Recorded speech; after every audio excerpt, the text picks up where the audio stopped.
ベニュー101さんの方針がどうなのかっていうところで、ここにアーティストの方たちだったりとか事務所さんを巻き込んでこのお話をするのは実はちょっと違うんですよ。高評価ボタンもぜひぜひよろしくお願いいたします。ナンバーアイさんたちがベニュー101という番組に出られるというニュースが出てからですかね、速報という感じで、この前動画でも出しましたけれども、そのアナウンスがあってからの SNS 上でのファンダム内でのお話といいますか、旧ジャニーファンというふうに書いてありますけれども、そういうふうに意見がちょっと分かれてるよなっていうところの、お話で、僕も SNS を見ていて確かにいろいろな意見があるなというふうに見ていて感じましたし、個人的なんですけども、前提として僕はどちらの方のお気持ちも推察できるなっていうふうに思うところがあって、実際に推し活をしてっていう人間ではないので、もうあくまでも本当に部外者として今回はお話をさせていただくっていう部分にはなるんですけれども、結局グループが今こう分かれてしまったじゃないですか。っていう中で、しかもその事務所さんもこう分かれてっていうところになると状況が変わってきてっていうところで、どういうアクションが起こるにしても常にこう比較の対象になってしまうっていう部分にはなるんじゃないかなというふうに思ったので、じゃあ出演が決まったっていうふうになったら出演に対して喜ぶ人もいれば喜ばない人もいるよねっていう、シンプルな構造なのかなというふうには、見ていて感じたところがあります。なんでじゃあ 2B の事務所さんに移籍した3名様が出られるんですかっていうところに対して疑問を持ってる、なんでなのっていう気持ちがやはり拭えないですっていう人の考え方というか、もうそれも分かるというか、確かにそういう観点で、今回の出来事について注目していくと、しかもその事実を見るだけじゃなくてやっぱり背景がありますよね。で今回の意見を聞いた人の気持ちっていうところになると、そういう反応になるのも不自然なことではないというか、気持ちとしてやっぱりちょっと受け入れられない部分があるよっていうところの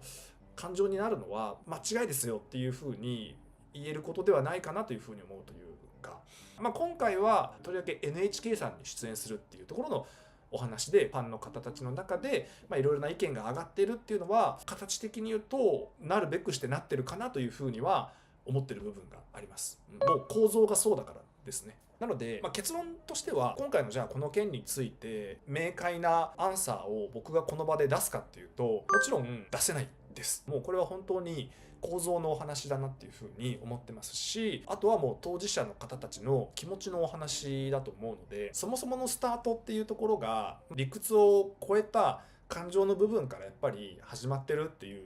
ことなので、そもそも誰かを応援するっていうことは、そこに対してじゃあロジックでいろいろこう説明したとて、それがじゃあ受け入れられるかっていうと、それはそうはならんよねっていうふうにもやっぱり思うので、ここに関してはもうシンプルに時間がかかるんじゃないかなっていうふうに思うことですね。でそれはファンの方たちもそうですし、見てる視聴者もそうなんですけども、その人たちがそのアーティストの方たちに対しての距離感によって変わってくるかなっていうふうに思ってるところでございます。だから自分と考え方が違うなとかっていうふうに思った時に、その人がいけないんじゃなくて、これは距離感のお話なんだなっていうふうに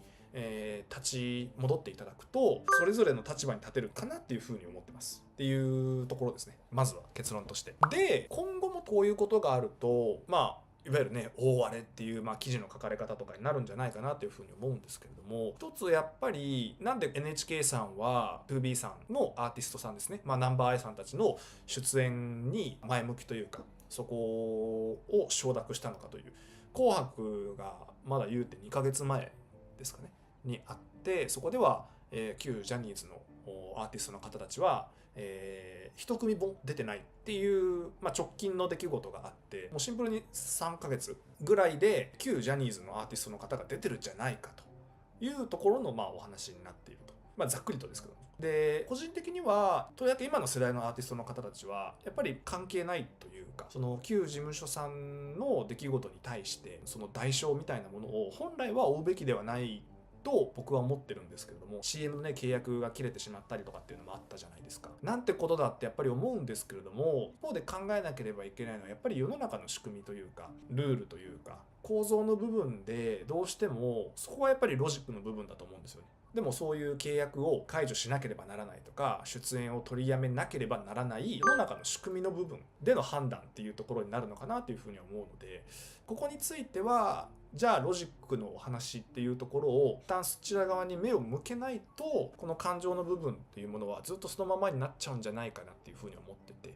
結論はさっき出てるんですけども、ちょっとじゃあ冷静になって話を深掘りしていくと、背景にあるのは会社っていうところかなっていうふうに僕は思います。なので事務所とテレビ局の関係っていうふうに書いたんですけれども、一般的にですけれども、世の中の構造で見た時に名前が変わった会社にいることと、その会社を抜けて全く違う別の会社を作りましたっていうところだと、これはもう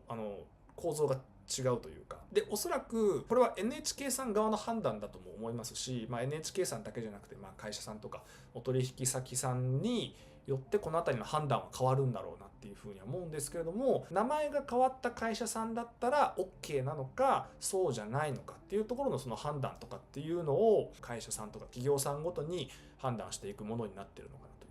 う。でその判断軸ってどこっていうと、やっぱりお客さんになっているところでもあると思うので、顧客がそこに対して納得するかどうかっていうのを一つの判断軸、あとは社会的な意義とかですよね